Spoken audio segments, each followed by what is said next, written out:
Ներքին գործերի նախարարության հանրային հաղորդակցության և իրազեկման վարչության ու փրկարարծառայության նախաձեռնությամբ մարտի 12-ին Տավուշի մարզպետարանում տեղի է ունեցել դիմակայունության բարձրացում հանրային իրազեկման, պատրաստվածության և կարողությունների զարգացման միջոցով թեմայով աշխատաժողով։ Նպատակը պետական կառավարման և տեղական ինքնակառավարման մարմինների համագործակցության խթանումն էր ուղղված տարերային երևույթների, հատկապես օղանքների դեպքում բնակչության պաշտպանության մեխանիզմների ամրապնդմանը, աղետների ռիսկի կառավարման պլանավորմանը, հանրային իրազեկվածության և ճգնաժամային հաղորդակցման ընթացակարգերի բարելավմանն ու դիմակայունության բարձրացմանը։ Մասնակցում էին ներքին գործերի նախարարության աշխատակիցներ ու փրկարարական ծառայողներ, Տավուշի մարզպետի աշխատակազմի ներկայացուցիչներ, մարզի համայնքների և բնակավայրերի վարչական ղեկավարներ, արտակարգ իրավիճակների գծով պատասխանատուներ։ Կարևորելով աշխատաժողովի նշանակությունը, Տավուշի մարզպետ Հայկ Ղալումյանն ընդգծել է, որ նման հանդիպումները հնարավորություն են քննարկելու տարածաշրջանում առավել արդիական խնդիրներն ու դրանց լուծման և կանխարգելման միջոցները։ Ներքին գործերի նախարարի մամուլի քարտուղար, հանրային հաղորդակցության և իրազեկման վարչության պետ Նարեկ Սարգսյանը ներկայացնելով աշխատաժողովի նպատակը, ընդգծել է մասնավորապես դիմակայուն հասարակության ձևավորման անհրաժեշտությունը։ Նա կարևորել է նաև համայնքային մակարդակում կարողություններն ու համակարգված աշխատանքը, հանրության տեղեկատվությունը, ինչը կօգնի ձևավորել իրազեկ և դիմակայուն հասարակություն։ Ներքին գործերի նախարարության աղետների և արտակարգ այլ իրավիճակների կառավարման վարչության ավագ մասնագետ Կարեն Աթայանը, որպես աղետների ռիսկի կառավարման ռազմավարության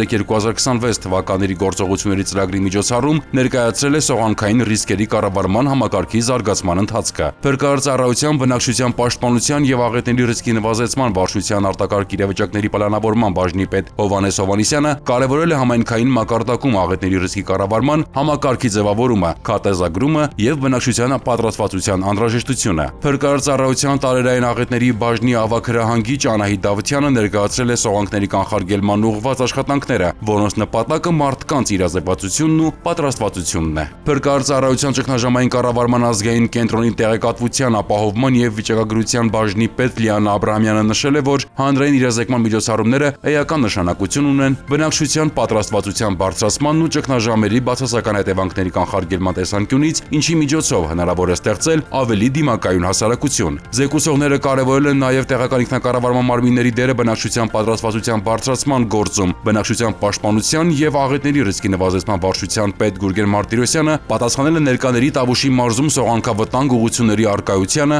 իրականացվող աշխատանքներին և հնարավոր վտանգներին վերաբերող հարցերին։ Ամփոփելով Տավուշի մարզային փրկարարական վարչության պետ Վահան Փիրումյանը նշել է, որ աղետների կանխարգելումն ու դրանց հետևանքների վերացումը առավել արդյունավետ են, երբ տեղական ինքնակառավարման մարմինները ակտիվորեն ներգրավված են գործընթացներում։ Նա ընդգծել է, որ համատեղ աշխատանքի արդյունքում կարող է ձևավորվել կայուն և անվտանգ երկիր, որտեղ յուրաքանչյուրը գիտակցում է իր պատասխանատվությունը և պատրաստ է արձագանքել մարտահրավերներին։